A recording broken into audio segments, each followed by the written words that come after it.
ପିଲାମାନେ ମୁଁ ଭକ୍ତବନ୍ଧୁ ବାରିକ ସିଆରସିସି ବଡ଼ମୁଦା ସରକାରୀ ଉଚ୍ଚ ପ୍ରାଥମିକ ବିଦ୍ୟାଳୟ ରାୟରଙ୍ଗପୁର ବ୍ଲକ ଆଜିର ଏହି ଶିକ୍ଷଣ କାର୍ଯ୍ୟକ୍ରମକୁ ତୁମ୍ଭମାନଙ୍କୁ ମୁଁ ସ୍ୱାଗତ କରୁଛି।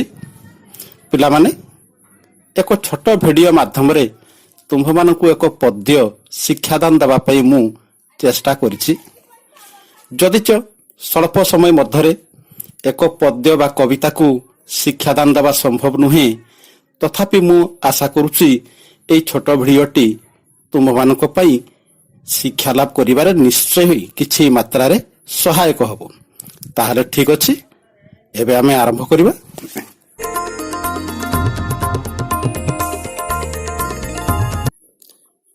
ପିଲାମାନେ ତୁମେ ଭାଗବତ ଟୁଙ୍ଗି ନା ଶୁଣିଛ? ଓଡ଼ିଆ ସଂସ୍କୃତିରେ ଭାଗବତ ଟୁଙ୍ଗିର ସ୍ଥାନ ସ୍ୱତନ୍ତ୍ର। ପୂର୍ବେ ଓଡ଼ିଶାର ପ୍ରତ୍ୟେକ ଗାଁରେ ଭାଗବତ ଟୁଙ୍ଗି ଥିଲା। ସେତେବେଳେ ବର୍ତ୍ତମାନ ସମୟ ପରି ମୋବାଇଲ, ଟିଭି ଏସବୁ ନଥିଲା। ଦିନରେ ପରିଶ୍ରମ କରି ସନ୍ଧ୍ୟାରେ ଲୋକମାନେ ଭାଗବତ ଟୁଙ୍ଗିରେ ଜମା ହେଉଥିଲେ। ସେଇଠି ଖଟୁଲିରେ ଭାଗବତ ରହିଥିଲା। ଲୋକମାନେ ତାକୁ ଗାଦି ଗୋସେଇ ବୋଲି କହୁଥିଲେ। ଠାକୁର ଭାବେ ମୁଣ୍ଡିଆ ମାରୁଥିଲେ। ସେଠାରେ ଭାଗବତ ପାଠ ଶୁଣି ସେମାନଙ୍କର ଥକା ମେଣ୍ଟି ଯାଉଥିଲା। ଆଜି ସେ ସଂସ୍କୃତି ପ୍ରାୟ ଲୋପ ପାଇବାକୁ ବସିଲାଣି। ସେ ଭାଗବତକୁ କିଏ ରଚନା କରିଥିଲେ ଜାଣିଛ? ସେ ହେଉଛନ୍ତି ପଞ୍ଚଦଶ ଶତାବ୍ଦୀର ଭକ୍ତ କବି ଅତିବଡ଼ି ଜଗନ୍ନାଥ ଦାସ। ସେ ପୁରୀ ଜିଲ୍ଲାର କପିଳେଶ୍ୱରପୁରରେ ଜନ୍ମଗ୍ରହଣ କରିଥିଲେ। ତାଙ୍କ ଦ୍ୱାରା ରଚିତ ଭାଗବତ ଏକ ପବିତ୍ର ଗ୍ରନ୍ଥ ଭାବରେ ଓଡ଼ିଶାରେ ସର୍ବତ୍ର ଜନପ୍ରିୟ ଅଟେ। ଆଜି ଆମେ ସେହି ଭାଗବତର ଦଶମ ସ୍କନ୍ଧ ଓ ଏକବିଂଶ ଅଧ୍ୟାୟରୁ ଆସିଥିବା ଏକ କବିତା ବର୍ଷା ବିଷୟରେ ପଢ଼ିବା। ଏ ବର୍ଷା କବିତାରେ କବି ଅତିବଡ଼ି ଜଗନ୍ନାଥ ଦାସ ଅତି ସରଳ ଭାଷାରେ ଓ ଚମତ୍କାର ଢଙ୍ଗରେ ବର୍ଷା ଋତୁକୁ ବର୍ଣ୍ଣନା କରିଛନ୍ତି। କବିତାଟିକୁ ବିଭିନ୍ନ ସ୍ୱରରେ ଆବୃତ୍ତି କରିଛନ୍ତି ଜଣେ ଜଣାଶୁଣା ସ୍ୱର୍ଣ୍ଣ ପଦକ ପ୍ରାପ୍ତ ଦାସକାଠିଆ ଗାୟକ ଭରତଚନ୍ଦ୍ର ବେହେରା।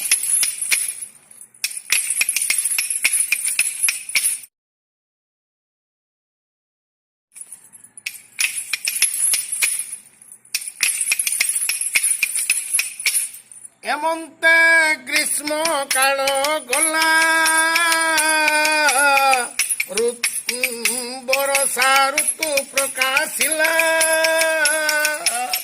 ସକଳ ଋତୁଙ୍କର ସାର, ଶସ୍ୟ ସମ୍ପଦ ମଞ୍ଚ ପୁରା।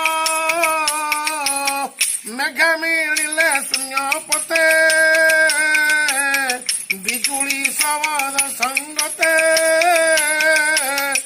ନଈମଣ୍ଡଳ ଦୁଃଖ ଚାହିଁ, ଜଳ ଛାଡ଼ିଲେ ତୋଷ ହୋଇ।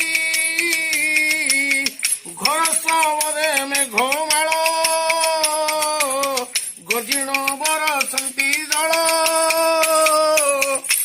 ପ୍ରାଣୀ ଜୀବନ ଦୁଃଖ ରାଶି,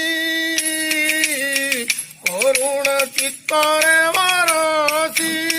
ପୃଥିବୀର ବିତେଜ ଗ୍ରାସେ, ତାପିତ ଥିଲା ଅଷ୍ଟମାସେ। ଜଳ ପାଇଲା ତ ଶକ୍ତିତେ, ତପସ୍ୱୀ ଜନଙ୍କର ମତେ। ତପସ୍ୟା ଫଳ ଯେହ୍ନେ ପାଇ, ଭୁଞ୍ଜନ୍ତି ଅତି ସୁଖ ହୋଇ।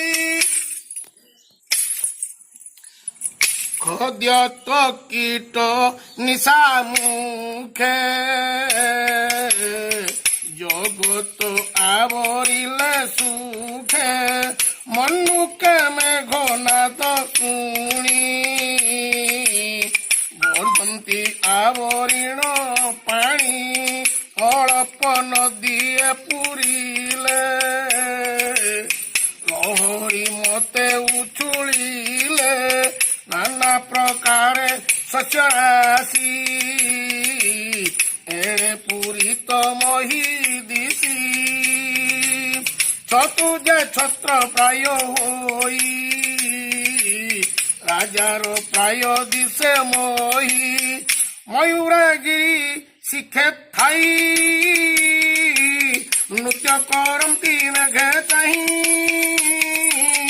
অতিথি দেখি ভক্ত জনে, ସନ୍ତୋଷ ହୁଅନ୍ତି ମନେ। ପିଲାମାନେ, ଏ କବିତାଟି ନିଶ୍ଚୟ ତୁମକୁ ଭଲ ଲାଗିଥିବ। ଭାଗବତ ପାଠ, ଭାଗବତ ଟୁଙ୍ଗି, ଲୋକ ସଂସ୍କୃତି ଦାସକାଠିଆ ଏସବୁ ଏବେ ଲୋପ ପାଇବାକୁ ବସିଲାଣି। ପାଲା ଓ ଦାସକାଠିଆ କଳାକାରମାନେ ଭାଗବତରୁ କିଛି ପଦ ନ ଗାଇଲେ ସେମାନେ ତଥା ଦର୍ଶକମାନେ ଆତ୍ମସନ୍ତୋଷ ଲାଭ କରନ୍ତି ନାହିଁ। ଠିକ୍ ଅଛି, ବର୍ତ୍ତମାନ ଆମେ ଉକ୍ତ ପଦ୍ୟର ବିଭିନ୍ନ ପଦ୍ୟାଂଶକୁ ଭଲ ଭାବେ ବୁଝିବା।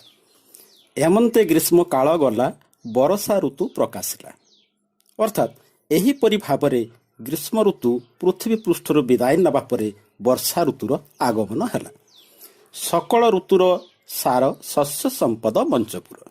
ପିଲାମାନେ, ବର୍ଷା ଋତୁକୁ ସମସ୍ତ ଋତୁମାନଙ୍କ ମଧ୍ୟରେ ସାର ଅର୍ଥାତ୍ ଶ୍ରେଷ୍ଠ ବୋଲି କୁହାଯାଏ। କାରଣ ତୁମେ ଜାଣିଛ, ଜଳ ହିଁ ଜୀବନ।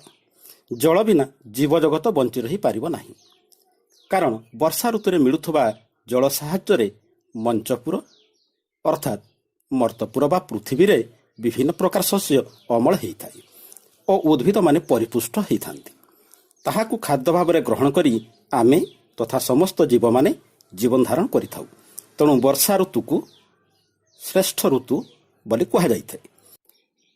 ମେଘେ ମିଳିଲେ ଶୂନ୍ୟ ପଥେ, ବିଜୁଳି ଶବଦ ସଙ୍ଗତେ, ମହିମଣ୍ଡଳ ଦୁଃଖ ଚାହିଁ, ଜଳ ଛାଡ଼ିଲା ତସ ହୋଇ, ଘର ଶବଦେ ମେଘମାଳ, ଗର୍ଜିଣ ବରସନ୍ତି ଜଳ। ପିଲାମାନେ, ଅନ୍ୟ ଋତୁରେ ମେଘମାନେ ଅଦୃଶ୍ୟ ହୋଇଯାଇଥାନ୍ତି ବା ଆତ୍ମଗୋପନ କରିଥାନ୍ତି। ସେହି ମେଘମାନେ ବର୍ଷା ଋତୁର ଆଗମନରେ ଶୂନ୍ୟ ପଥରେ ଅର୍ଥାତ୍ ଆକାଶରେ ବିଜୁଳି ଶବ୍ଦ ସହିତ ଏକାଠି ମିଳିତ ହୁଅନ୍ତି। କାରଣ ମହିମଣ୍ଡଳ ଅର୍ଥାତ୍ ପୃଥିବୀବାସୀଙ୍କ ଦୁଃଖ କଷ୍ଟକୁ ଦେଖି ସେମାନଙ୍କ ପ୍ରାଣ କାନ୍ଦି ଉଠେ। ଘର ଶବ୍ଦ କରି ଆନନ୍ଦରେ ପ୍ରବଳ ବେଗରେ ଗର୍ଜନ କରି ସେମାନେ ବର୍ଷା କରନ୍ତି। ପ୍ରାଣୀ ଜୀବନ ଜଳରାଶି, କରୁଣା ଚିତ୍ତରେ ବରସି, ପୃଥିବୀ ରବି ତେଜଗ୍ରାସୀ, ତାପିତ ଥିଲା ଅଷ୍ଟମାସୀ। ଅର୍ଥାତ୍ ମୁଁ ପୂର୍ବରୁ କହିଛି, ଜଳ ହିଁ ଜୀବନ। ରବି ତେଜ ଅର୍ଥାତ୍ ସୂର୍ଯ୍ୟଙ୍କର ପ୍ରଖର କିରଣରେ ଅଷ୍ଟମାସ ଅର୍ଥାତ୍ 8 ମାସ ପୃଥିବୀ ଯେଉଁ ତାପିତ ଅର୍ଥାତ୍ ଉତ୍ତପ୍ତ ଥିଲା ଓ କଷ୍ଟ ପାଉଥିଲା, ତାକୁ ଦୂର କରିବା ପାଇଁ ମେଘମାନେ କରୁଣା ଚିତ୍ତରେ ଅର୍ଥାତ୍ ଦୟା ପରବଶ ହୋଇ ଆନନ୍ଦ ମନରେ ବର୍ଷା କରନ୍ତି। ଜଳ ପାଇଲା ତସ ଚିତ୍ତେ, ତପସ୍ୱୀ ଜନଙ୍କ ମତେ, ତପସ୍ୟା ଫଳ ଜହ୍ନେ ପାଇ, ଭୁଞ୍ଜନ୍ତି ଅତି ସୁଖୀ ହୋଇ। ଅର୍ଥାତ୍ ପ୍ରଖର ସୂର୍ଯ୍ୟ କିରଣରେ କଷ୍ଟ ପାଉଥିବା ପୃଥିବୀ ଜଳ ପାଇ ତାର ଆତ୍ମା ଶାନ୍ତି ହୁଏ। ଯେପରିକି ତପସ୍ୱୀମାନେ କଠୋର ତପସ୍ୟା କରି ଯେତେବେଳେ ତାଙ୍କ ତପସ୍ୟାର ଫଳ ପାଆନ୍ତି, ତାଙ୍କ ଆନନ୍ଦର ସୀମା ରହେ ନାହିଁ। ସେମାନେ ଅତି ଆନନ୍ଦରେ ପାଇଥିବା ଫଳକୁ ଭୁଜନ୍ତି ଅର୍ଥାତ୍ ଭଜନ କରନ୍ତି।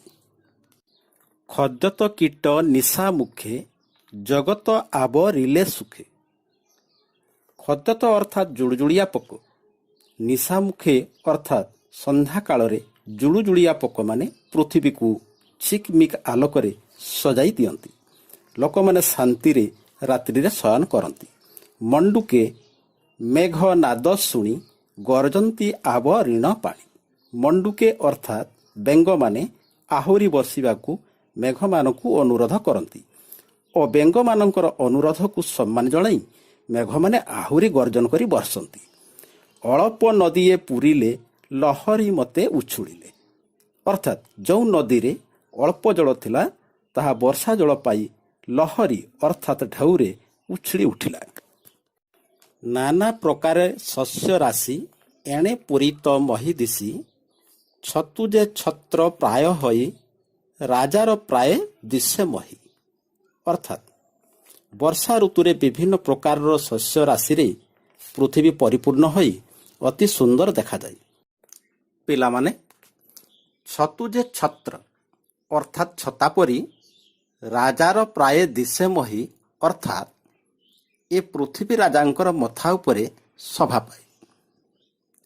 ଏଠାରେ କବି ବିଭିନ୍ନ ଶସ୍ୟ ରାଶି ଓ ଉଦ୍ଭିଦରେ ସଜ୍ଜିତ ମହି ଅର୍ଥାତ୍ ପୃଥିବୀକୁ ଏକ ରାଜା ଓ ଛତୁକୁ ରାଜାଙ୍କ ମଥା ଉପରେ ଶୋଭା ପାଉଥିବା ଛତ୍ର ବା ଛତା ସହିତ ତୁଳନା କରିଛନ୍ତି।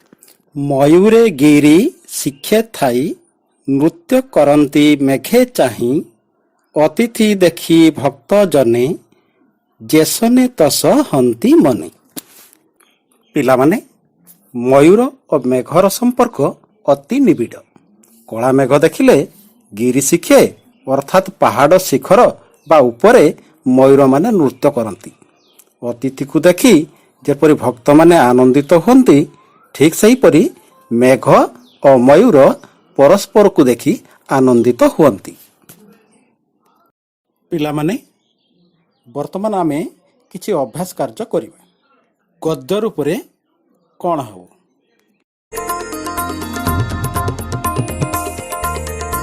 ମୁଁ ଭାବୁଛି ତୁମେ ଠିକ୍ ଉତ୍ତର ଚିନ୍ତା କରିଥିବ।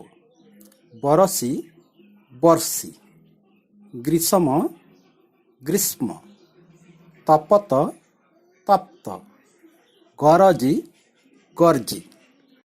ଭିନ୍ନ ଜାତୀୟ ଶବ୍ଦଟିକୁ ଚିହ୍ନଟ କର।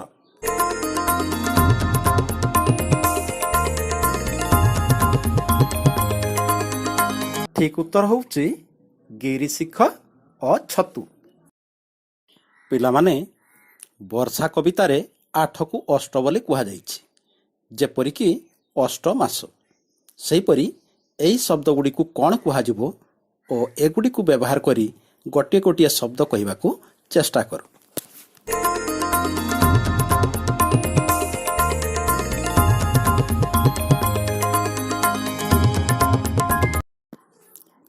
ଦୁଇ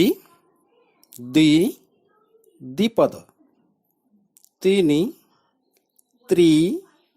ତ୍ରିଫଳା, ଚାରି ଚତୁଷ୍ପଦ, ପାଞ୍ଚ ପଞ୍ଚପାଣ୍ଡବ, ଛଅ